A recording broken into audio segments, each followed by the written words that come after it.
30 by 20 feet के structure में 15 से 20 पशुओं के लिए हरा चारा उगा रहे हैं उमेद सिंह। ये हरा चारा हाइड्रोपोनिक विधि से उगाया जाता है। यदि किसी पशुपालक के पास हरा चारा उगाने के लिए ज्यादा जगह नहीं है तो हाइड्रोपोनिक विधि से कम जगह में पोषण से भरपूर हरा चारा उगाया जा सकता है। और खास बात यह है कि हरा चारा उगाने का ये स्ट्रक्चर आप खुद लगा सकते हैं बहुत कम पैसे में। हाइड्रोपोनिक विधि से किन किन बीजों से कौन सा हरा चारा कितने दिन में तैयार होता है, कितनी जगह में कितना हरा चारा तैयार होता है और कितने पशुओं के लिए कितना हरा चारा चाहिए, इसकी पूरी जानकारी इस वीडियो में दे रहे हैं उमेद सिंह। उमेद सिंह ने ये हाइड्रोपोनिक स्ट्रक्चर पंजाब के रोपड़ जिले के एक खेत में लगाया हुआ है। यहाँ पर ये देसी गौपालन कर रहे हैं और अपनी गायों के लिए हरा चारा हाइड्रोपोनिक विधि से तैयार करते हैं। टेक्निकल फार्मिंग चैनल को सब्सक्राइब करें और बेल आइकन भी दबाएं ताकि आगे आने वाले वीडियो की नोटिफिकेशन आपको मिलती रहे। टेक्निकल फार्मिंग के सभी दर्शकों को मेरा नमस्कार। आज हम आपको बताने जा रहे हैं हम अपने फार्म पे हमारे पशुओं को जो हाइड्रोपोनिक चारा खिला रहे हैं, पोषक तत्वों से भरपूर है और थोड़े से एरिया में बहुत जल्दी बहुत कम टाइम में हम इसको उगा रहे हैं शुद्ध नेचुरल तरीके से, प्राकृतिक तरीके से। कोई केमिकल फर्टिलाइजर या किसी भी तरह के उर्वरक का इस्तेमाल हम नहीं करते हैं इसमें। मैं आपको स्टेप बाय स्टेप समझाता हूँ। ये हमारी 18 बाई 24 की ट्रे है। एक ट्रे के अंदर हम 1 किलो 800 ग्राम दाना डालते हैं। इस दाने को सबसे पहले हम एक ड्राम के अंदर भिगो के छोड़ देते हैं 12 घंटे के लिए। 12 घंटे के बाद उस दाने को हम निकाल के 24 घंटे के लिए जूट की बोरी के अंदर दबा के छोड़ देते हैं। जर्मिनेट्स होने के लिए स्प्राउट हो जाता है वो।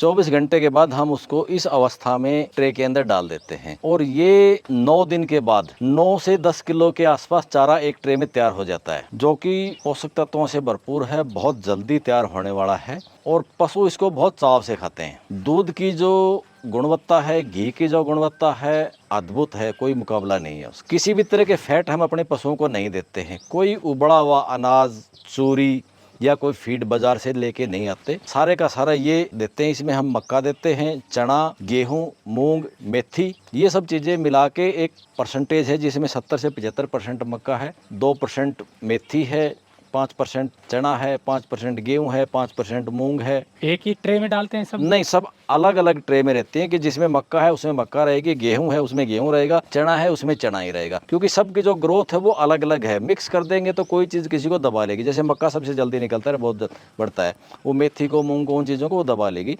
तो ये करीब करीब 800 ट्रे हैं हमारे पास इस 25 बाई 40 के सिस्टम के अंदर। जो हमारा स्ट्रक्चर है वो 25 बाई 40 का बना रखा है हमने, उसमें 800 ट्रे हैं हमारी। 9 दिन के बाद जब ये चारा बिल्कुल तैयार हो जाता है, हम अपने पशुओं को इसको उखाड़ के पूरा ऐसे के ऐसे इस अवस्था में आ जाता है और इसको हम ऐसे अलग अलग करके ये पशुओं को हम खिला देते हैं। इसको चॉप करने की ज़रूरत नहीं है, काटने की ज़रूरत नहीं है, पशु को आगे सीधा ही डाल देते हैं और बड़े चाव से खाता है इसको। एक पशु के लिए कितनी ट्रे जरूरी होती हैं? कम से कम 4 ट्रे पशु को जरूर खिलाने चाहिए, सुबह 2 शाम को 2। हमारे पशु 3 से 5 ट्रे खा लेते हैं, मतलब 3 सुबह खा ली, 3 शाम को खा ली, मतलब एवरेज जो है 5 से 6 ट्रे की हमारे पशुओं की आती है। शुरुआत में जब हम लेके आए पशुओं को, उस टाइम कुछ दिन के लिए मन मार के चारा खाया था, क्योंकि उनका आते ही एकदम से चारा चेंज हो गया था।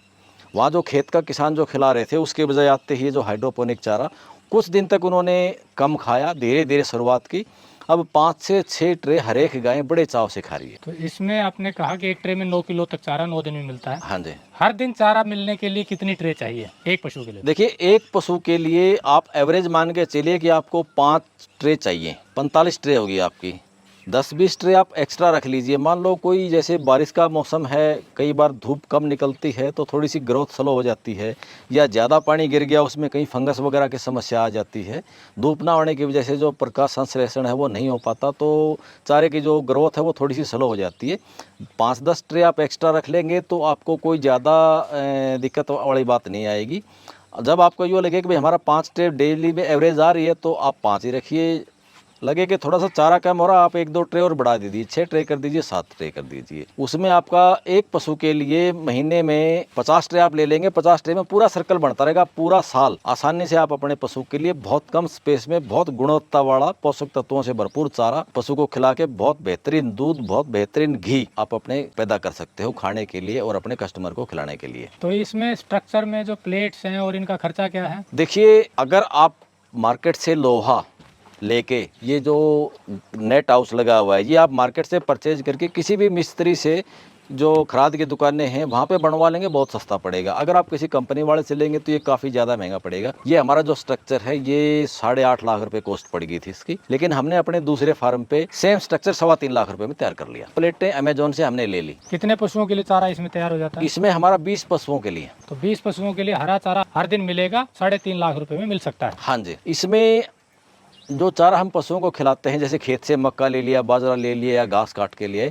उसकी बजाय इसका खर्चा थोड़ा सा ज़्यादा पड़ेगा, क्योंकि सिर्फ और सिर्फ ये जो हम दाना खिला रहे हैं इसकी जो एवरेज आ रही है हमारी लगभग, जैसे 5 ट्रे दे दी तो 9 किलो के आसपास एक पशु को हम ये दाना खिला रहे हैं। दाना चारे के रूप में खिला रहे हैं, मतलब कोई उबाल के या रांध के उसको नहीं दे रहे, हम स्प्राउटेड दे रहे हैं ये। कुछ लोग जैसे घी की मात्रा बढ़ाने के लिए पशु को उबला हुआ चाट देते हैं, उसमें वो बिनोला भी देते हैं, ग्वार भी देते हैं, चना भी देते हैं। वो चीज़ें उसको उबाल के देने की बजाय कच्ची उगा के दीजिए आप, आपके पशु का दूध भी बढ़ेगा, पशु की सेहत भी बढ़ेगी। खेतों से जब जो केमिकल वाला, यूरिया वाला या जो चारा खिलाते हैं तो पशु का हाजमा कभी भी ठीक नहीं रहता, हमेशा उसको दस्त की शिकायत रहती है, या जो गोबर करता है वो बदबूदार गोबर करता है। हमारे शेड में आप देखना, और आपने नोटिस भी किया होगा कि किसी भी तरह की कोई बदबू नहीं थी। तो ये स्प्राउटेड हरा चारा हर दिन पशु को मिल सकता है? बहुत आसानी से मिल सकता है। इसके अंदर आपको ये जो फोगर लगे हुए हैं ये ऑटोमेटिक हर 2 घंटे के बाद 30 सेकंड के लिए चलता है। 24 घंटे में सिर्फ आपका 90 से 100 लीटर पानी लगता है। 100 लीटर पर डे में 20 गायों के लिए आप चारा तैयार कर सकते हो, जबकि खेत में तो हमें बहुत सारा पानी बर्बाद करना पड़ता है। हर आधे घंटे में 30 सेकंड के लिए चलता है। 1 मिनट में 8 लीटर पानी खपत होती है इसमें, तो ये 30 सेकंड में सिर्फ 4 लीटर पानी हमारा लगा इसमें। लगभग एवरेज जो है 100 लीटर पानी में 20 पशुओं के लिए बहुत आसानी से चारा उगाया जा सकता है। हर दिन प्रतिदिन। खर्चा उसके हिसाब से निर्भर करेगा कि आप खुद तैयार करते हैं या किसी से कंपनी से तैयार करवाते हैं? खर्चा तो देखिए, आप किसी भी अगर व्यापारी से लेंगे जो इसका काम कर रहे हैं तो वो तो ठोक के पैसे लेता है। अगर आप यही सामान 1 इंच की जो पाइप है ये लगी हुई है, आप ये देख लीजिए, ये 1 इंच चौकोर पाइप है, इसका स्ट्रक्चर तैयार कर लीजिए। आप इसमें 5 लेयर बना लीजिए, 6 बना लीजिए, या 2 बना लीजिए, 3 बना लीजिए, अपनी सुविधा के अनुसार। पशु आपके पास ज़्यादा है तो आप 2-3 लेयर बढ़ा सकते हो, 6 फीट तक की इसकी हाइट रख सकते हो आसानी से, ताकि ट्रे उतारने में, लगाने में कोई दिक्कत ना हो। पशु कम है तो आप इसको कम कर लीजिए, 20 बाई 10 का कर लीजिए, 20 बाई 12 का कर लीजिए।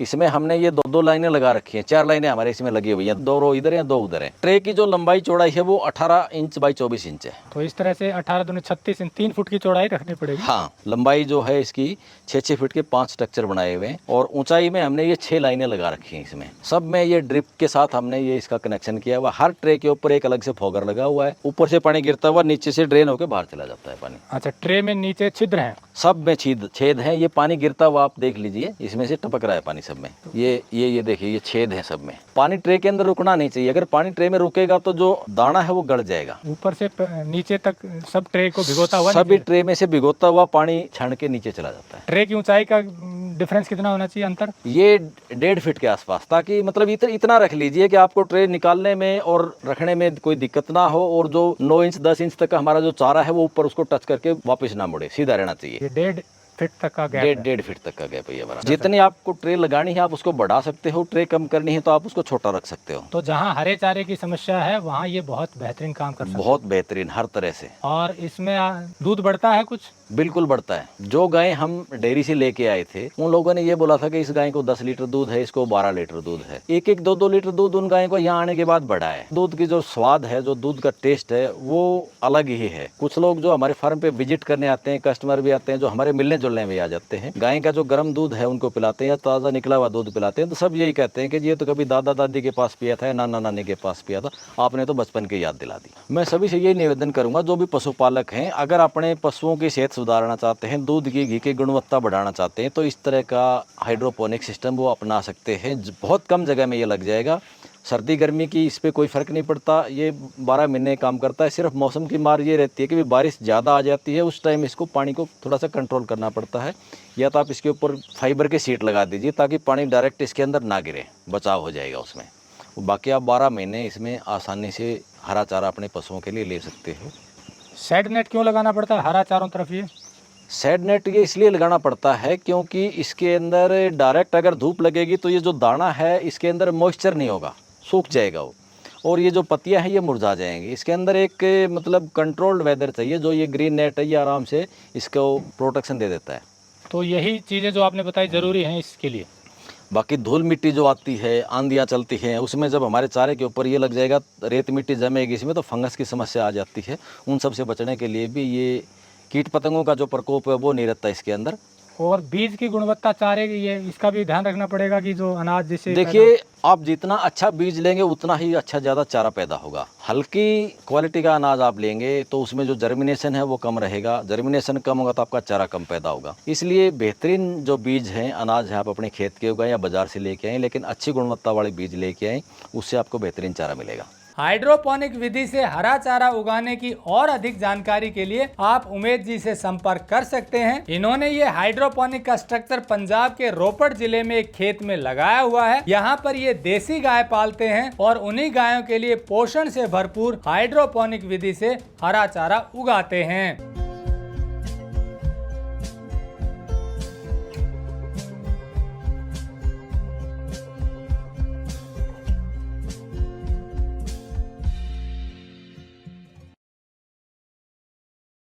अगर आपको यह वीडियो पसंद आया है तो ज्यादा से ज्यादा लाइक और शेयर जरूर करें।